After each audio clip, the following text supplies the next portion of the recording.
Thank you very much for a nice introduction, and thank you very much for inviting me. It's really an honor for me to be here and to have this opportunity to talk about the health burden and source attribution of antimicrobial resistance. And in the next 30 minutes, I would like to talk about how we can measure the health burden of antimicrobial resistance and how we can trace back the sources of antimicrobial resistance using a variety of different methods and data. And then, if there is still time at the end, I would like to show you some examples from the Netherlands, the country where I work, about how we are approaching now the reduction of antimicrobial resistance through the reduction of antimicrobial usage in animals. So let's start with saying that there are many ways to calculate, to measure the burden of antimicrobial resistance. One of the most common and possibly intuitive ways is to measure the percentage of resistant isolates of a specific organism in a specific place and time, so a prevalence. But, and this is the cornerstone for any comparison, especially in Europe. You can see in different surveillance systems is used for comparisons between countries, but also to study the trends over time, for example. But from a public health perspective, this is a very good measure because you aim at lowering antimicrobial resistance anyways. But from a clinical perspective, the percentage of resistant isolates per se does not translate immediately into a higher disease burden. Because not all infections, not even the resistant ones, need to be treated all the time. Just take, for example, the case of invasive Salmonella infections in the Netherlands. Which are actually going up. Oh, the pointer doesn't work. They are increasing since a few years. So we were quite surprised to see that, in fact, the isolates of Salmonella from people with bloodstream infections, the invasive isolates, are less likely to be resistant than the isolates causing only uncomplicated gastrointestinal symptoms. And when they don't cause, when Salmonella doesn't invade beyond the gastrointestinal tract, it's less likely to be treated. So it's actually very, very reassuring to see that the invasive isolates, which are the ones that always need to be treated, are those that are more likely to be susceptible and therefore to be treated. So how can we measure the burden of antimicrobial resistance? Now, a very popular metric is mortality. We like to count death because it's a very impactful and intuitive way to calculate the burden. But death is just one of the many negative outcomes of an infection, including a resistant infection. It's the most extreme one, but this is not the only one. And that's why we have a composite measure of the burden of disease, which is widely used, which is the DALI, of disability adjusted life years. I'm pretty sure that everybody has heard about it, you know about it, you probably use it every day, but I will just repeat briefly what it is so that we can better understand why it's so complicated to use it for antimicrobial resistance. So it's a measure including different aspects of a disease, like the number of people affected, so the incidence, the duration of the negative effects, but also the severity of these effects. So take, for example, a person with a life expectancy of 80 years. This person has lived the first 20 years of his or her life in perfect health, so no disability whatsoever.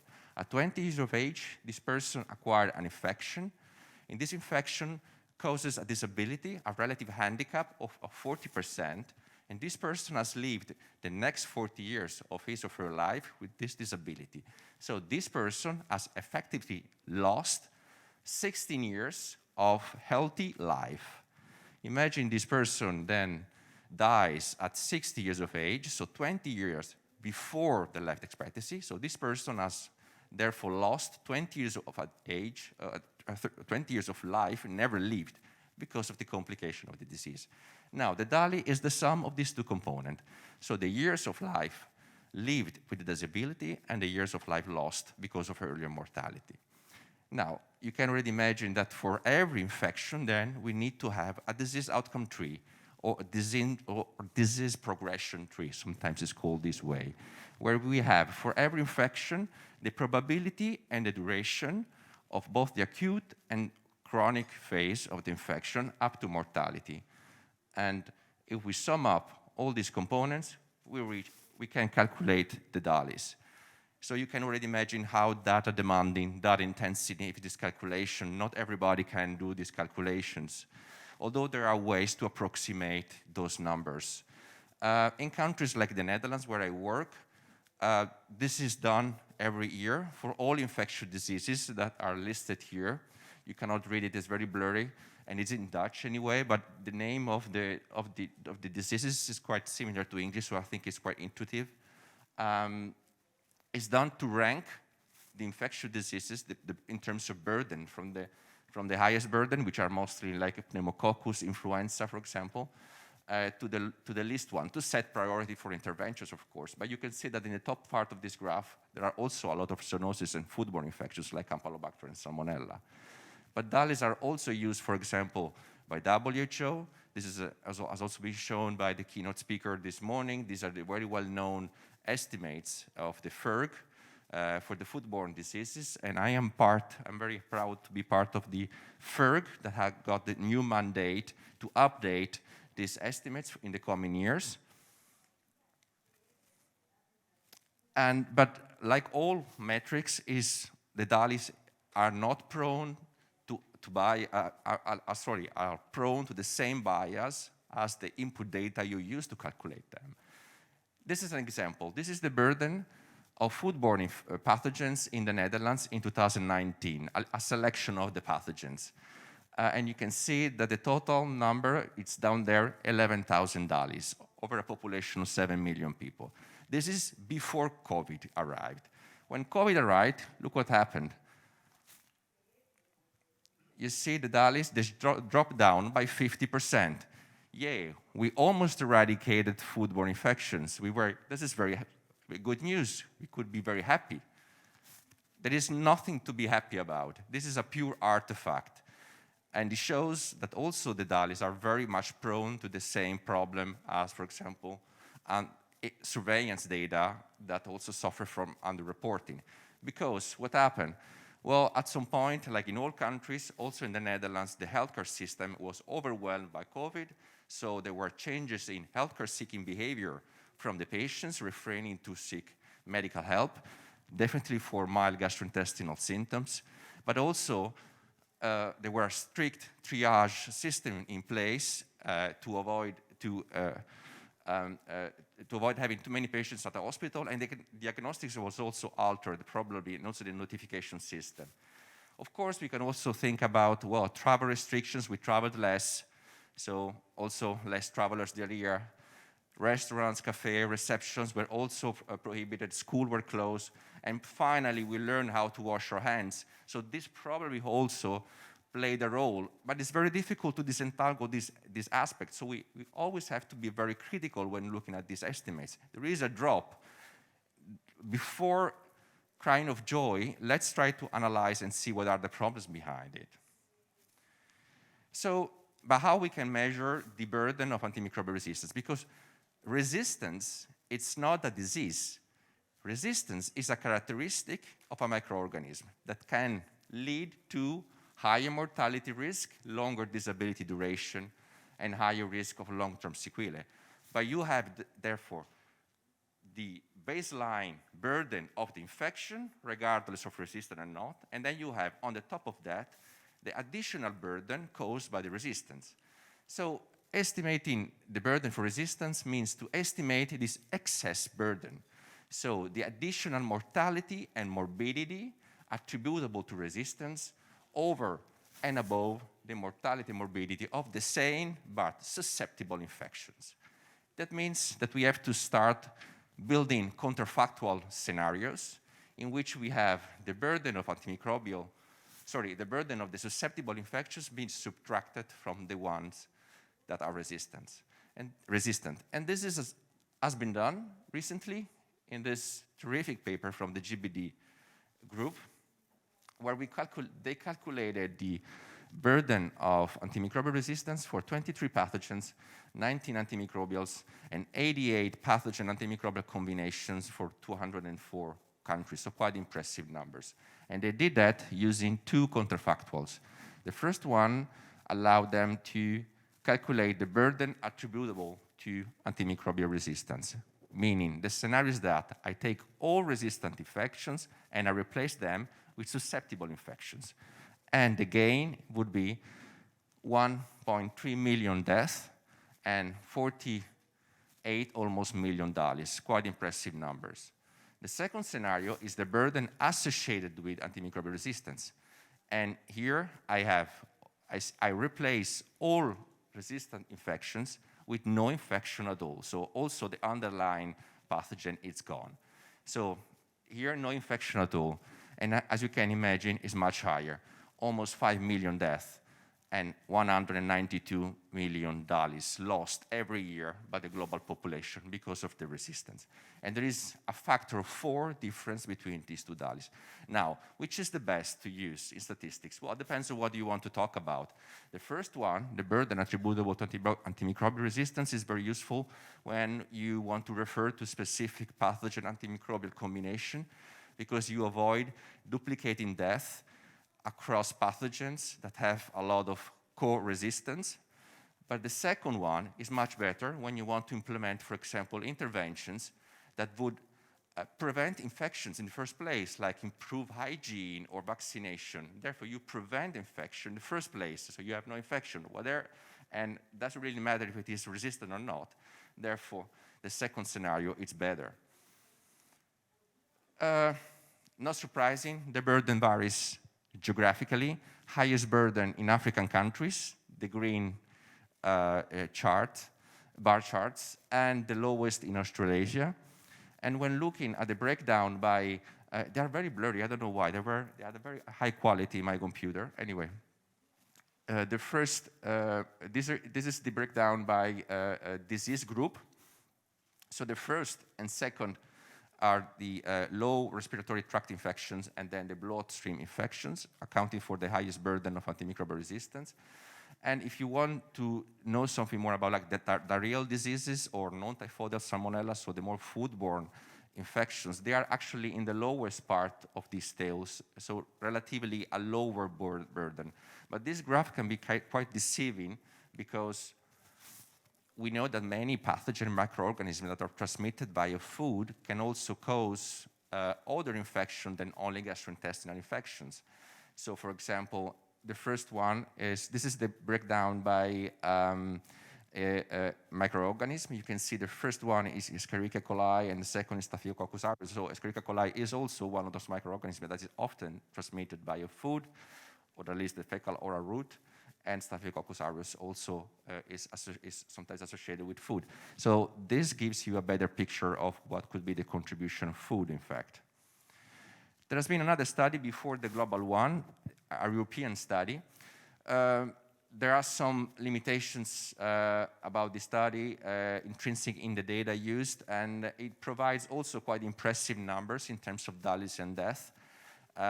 Which actually differ quite a lot from the other study, the global one, because of differences in input data and assumption they had to make. And actually, in this study, they didn't differentiate very well between the attributable and associated burden, the two counterfactual. So it's a kind of a mixture of both. What is really interesting in this graph, in this study, in general, is the gradient, are the differences between countries of a relatively homogeneous and small continent.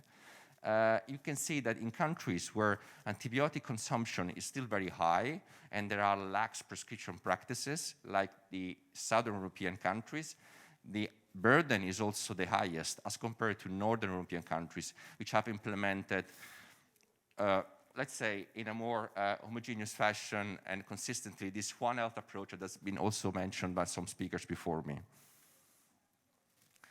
But now we know that the burden is high. I think that is no surprise. We all knew that that resistance accounts for a large burden, health burden. But now the question is that where does it come from? Resistance in general, especially when talking about zoonotic pathogens or microorganisms originating from animal and environment and food.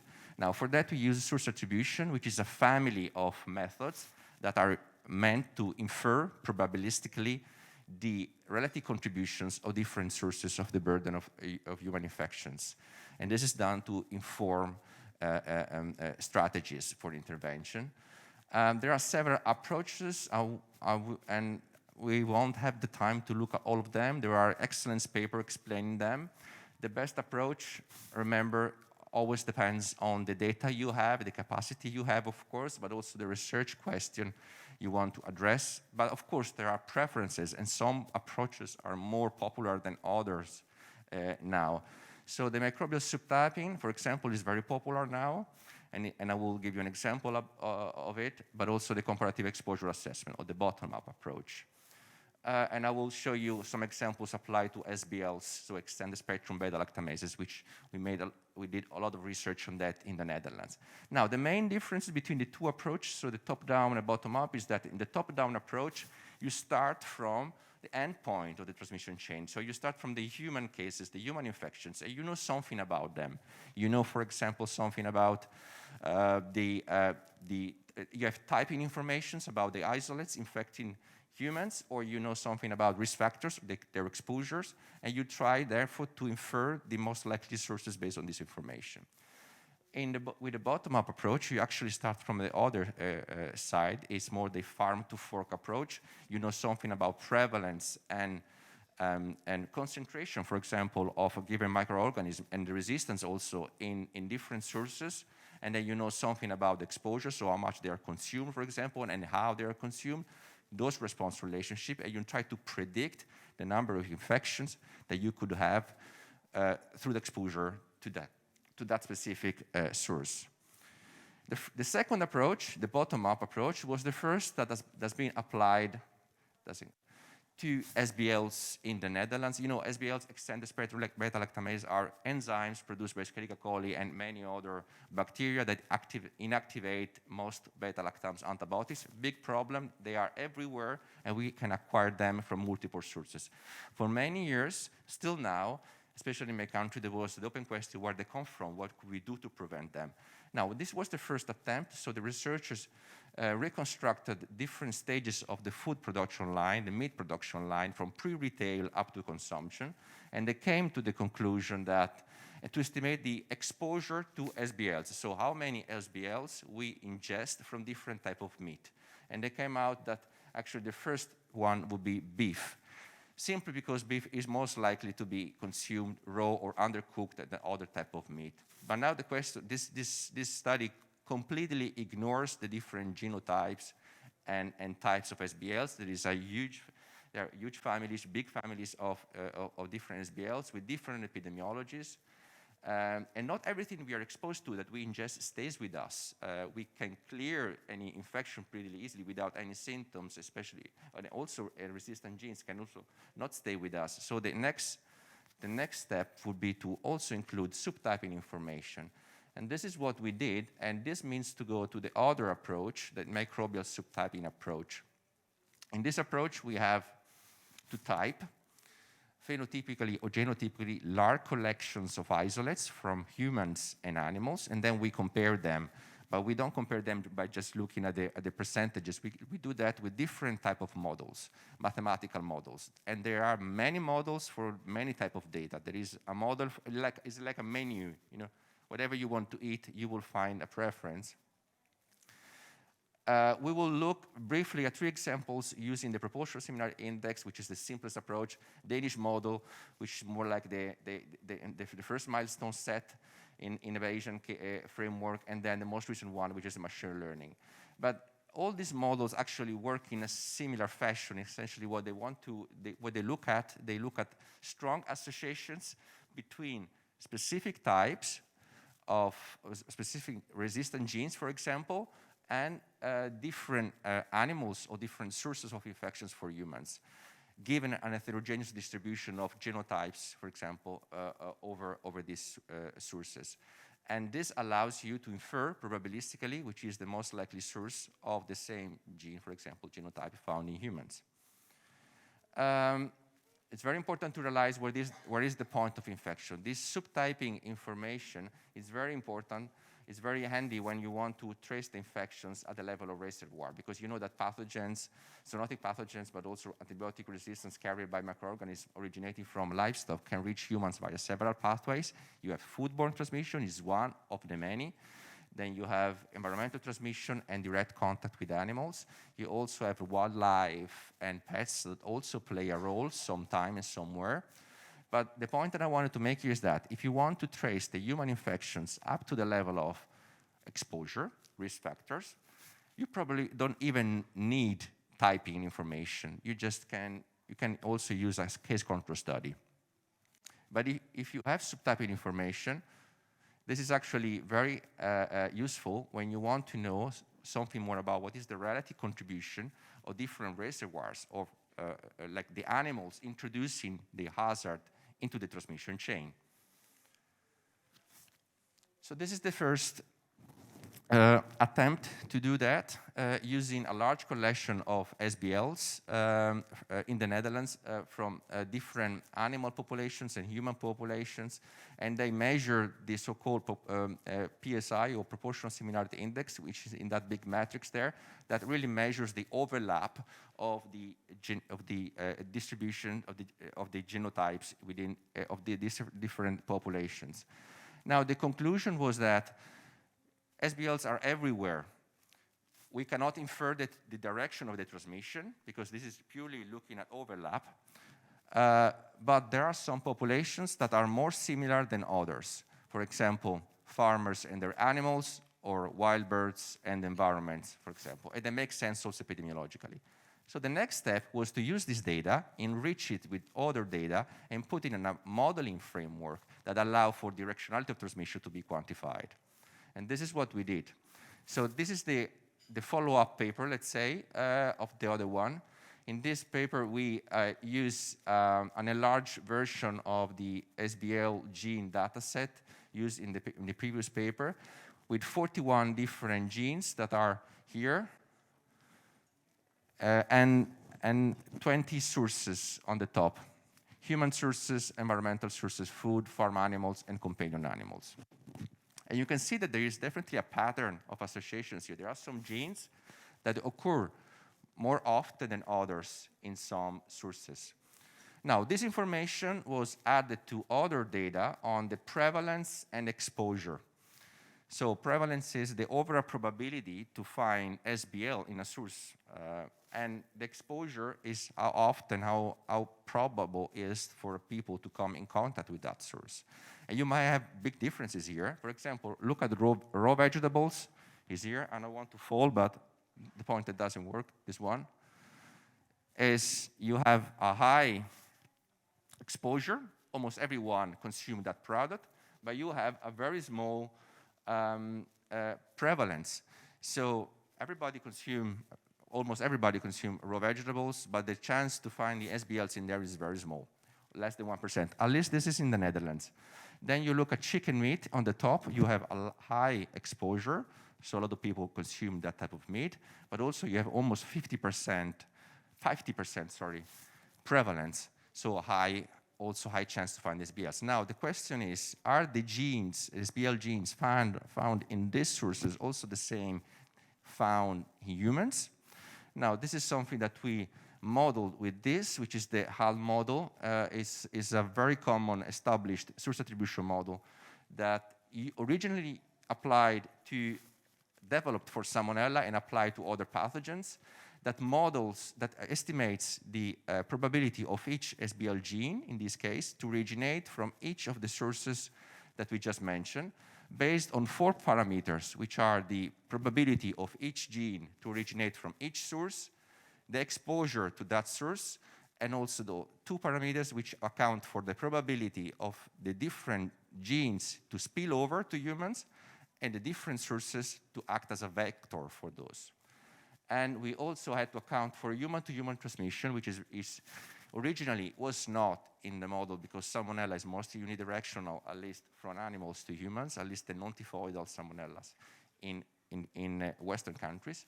So we can also account for the human-to-human transmission. And these were the results of that modeling exercise. So we could calculate that 60% of the SBLs found in the open community, in the general population, are actually attributable to humans themselves, okay? So person-to-person transmission is responsible for 60% of the carriage of SBLs in the open, healthy population. We infect each other to a major extent. Only, I say only 19% is food consumption and preparation. And you can see in this table also the breakdown by food product, like seafood. You can see the second white box, seafood, 6.6%, chicken meat, 4.5%, bovine meat, 3.6%, and so on. Third in line, we have companion animals, the dogs and cats and horses, about 7.9%. Then we have secondary transmission from high-risk groups. These are still people, but with a specific exposure to SBLs, like farmers, healthcare workers, or people hospitalized, or travelers.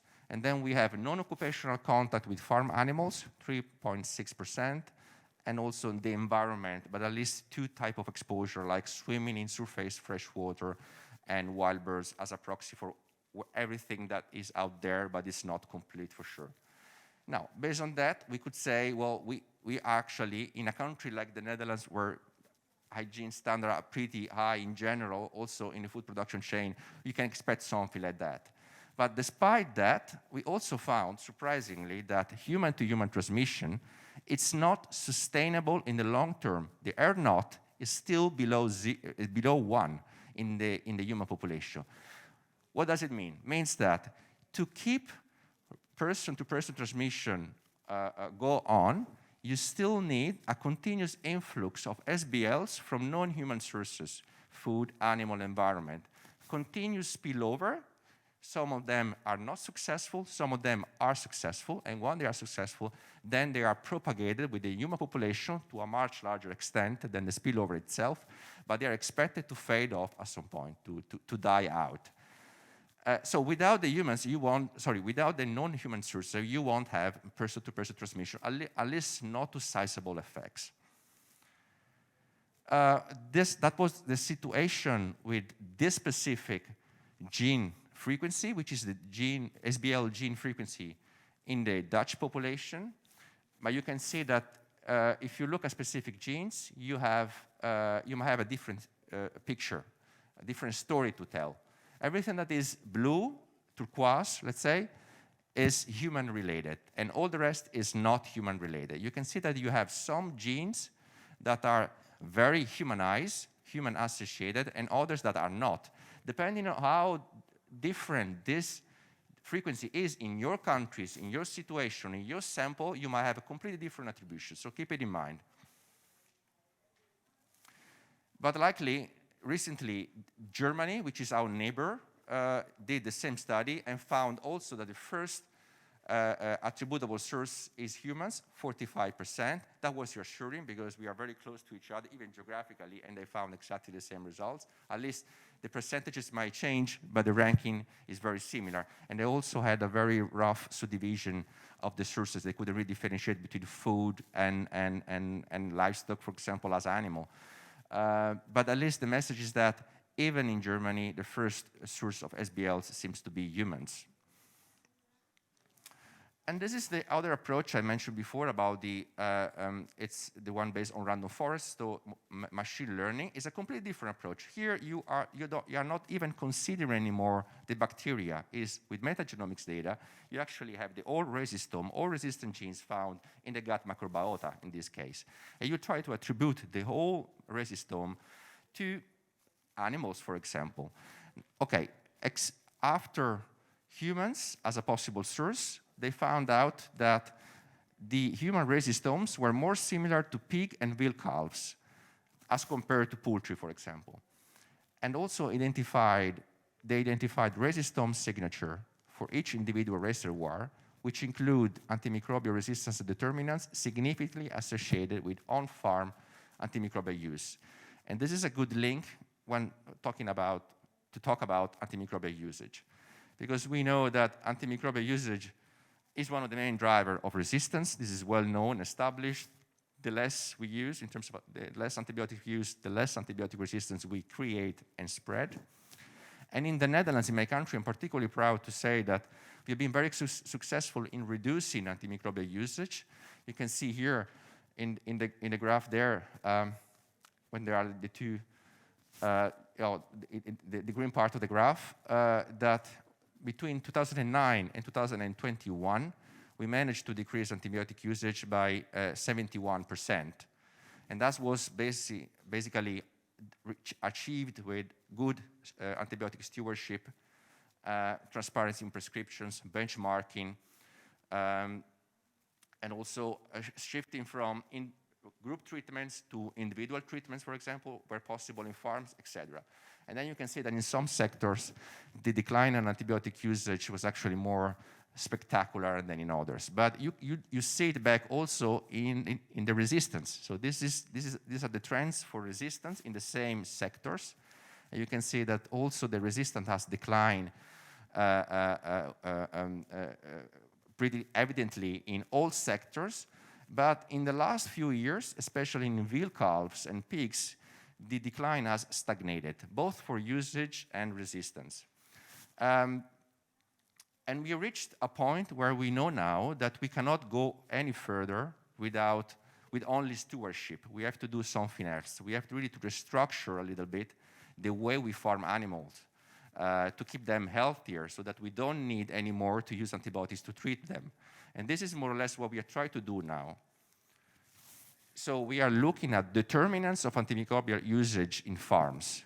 And this is a particularly problematic sector, which are the veal calves.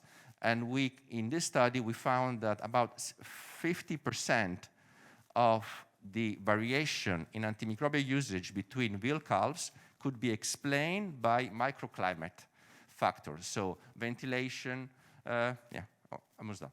Ventilation, temperature, humidity. If we improve that, we are very much likely to reduce also the need of antimicrobial usage. And, what was surprising me is that biosecurity, for example, had the least impact in reducing antibiotic usage, at least in this specific sector. But if you look at in pigs, actually biosecurity explains 60% of the differences in antimicrobial usage between farms. So exact opposite. So depending really on the sector we are talking about, the targets should also be different, are actually likely to be different, and tailored strategies, therefore, should be designed. And I think that was my last slide. Yeah, thank you very much.